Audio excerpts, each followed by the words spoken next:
Hey guys, I'm Rupali. Welcome to my YouTube channel. Caption पढ़ी के जानी पारुथिबे ए video को ऊपर हवा जाउची।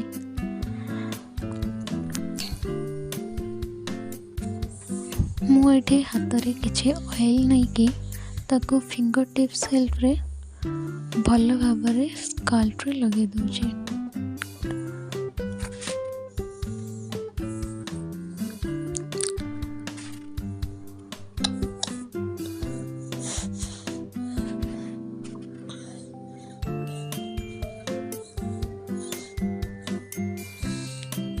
देन लेफ्ट हैंड रे नहीं ताको राइट साइड रे भल भाबरे अप्लाई करछे। स्काल्प रो सबआडे अप्लाई करिवे। एटा ही ऑयल लगेबार प्रॉपर तरीका।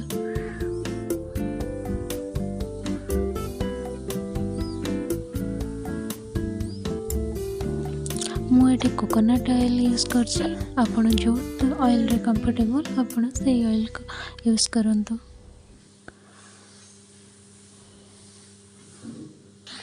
ये मो फिंगर रे बहुत भल भाव ऑयल लगुची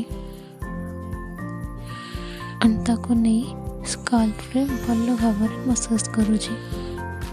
एमिति करने द्वारा ब्लड सर्कुलेशन बहुत भल होता है जोटा कि हेयर ग्रोथ करने संगे हेयर फॉल को भी कंट्रोल करिवो। आपण एटा 5 to 10 मिनट्स करंतु।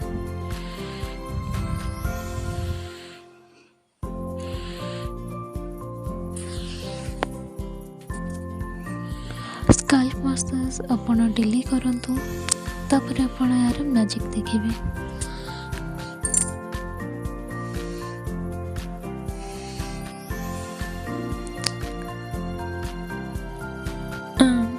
किछि ऑयल मो हाथ रे नेकी चुट्टी रो एंड रे अप्लाई करूची।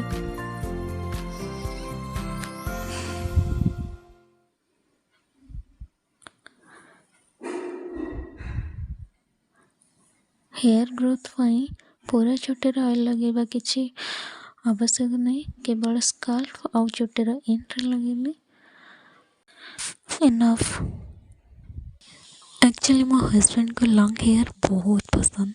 जितेबाला मो अनमैरिड थी सेतेबाला मो चुट्टीर केयर नौ नथली, किंतु जितेबाला मैरिज कली से कहले कि चुट्टीर भल भाव केयर ने एंड लॉन्ग हेयर रख। एबे तो यहाँ हस्बैंड कर ऑर्डर हो गला तो से स्टार्ट है मोर हेयर केयर नवर ड्यूटी। चुट्टी रे ऑयल अप्लाई कले परे संगे संगे हेयर कम करंतुनी। एमती हेले चुट्टी बहुत हेयर फॉल हो। सेतिपई मु एठी 10 मिनट पई छाड़ी देबी। जदि आपन पाखरे टाइम अछि तो 1 to 2 आवर छाड़ी दियंतु। तापरे एमिति गोटे कम नियंतु जोतरे अधिका गैप थिबो। ए टाइप रो कॉम्ब यूज कले हेयर फॉल बहुत कम हम।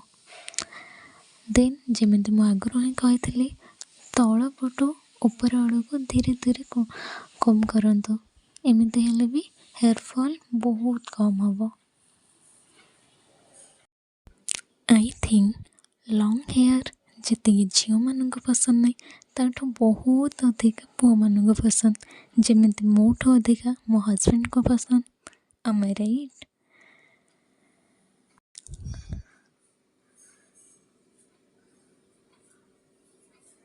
देखो ये मोर आदम हेयर फॉल है जेहेतु मोर हेयर फॉल हुए तो से मोर गोटे भी चुट्टी छड़नी। जदि आपणकर हेयर फॉल हो ताहले बहुत कम चुट्टी कम रे लगिवो। एबे राति 11:30 12टा होती। एक्चुअली मत दिन में आदम टाइम हुए से मुझे ऑयलिंग करुँची और काली सकाळे हेयर वाश करी। राति शोवा पूर्व गोटे लूज ब्रेड बनई शुंतु। एमती कले चुट्टी अधिका टैंगल हेनी और जदि चुट्टी टैंगल न हो तो हेयर फॉल बहुत कम हम। जितेबाला मत मोर किछि दिन कड़े जीवार न थाए मु घरे थाए मु डेली चुट्टी रे ऑयल अप्लाई करे केवल गुरुवार को छाड़ी। डेली ऑयल अप्लाई करने द्वारा चुटीर ग्रोथ बहुत भल होता है। आ जदि जो मोर कड़े जीवार थाए तो मु जो दिन चुटी हेयर वाश करी तार पूर्व दिन राति ऑयल अप्लाई करे। जहाँ को ऑयल लगे पसंद नहीं से माने हेयर वाश रो 2-3 घंटा पूर्वर बा गोटे राति पूर्वर ऑयल चुटी अप्लाई करंतु। एमती कले भी चुटी हेल्दी रहिबो। प्लीज़ सपोर्ट करंतु, मो चैनल को लाइक करंतु, शेयर करंतु, सब्सक्राइब करंतु एंड पाखरे थिबा बेल आइकन को भी प्रेस करंतु फॉर ऑल नोटिफिकेशन।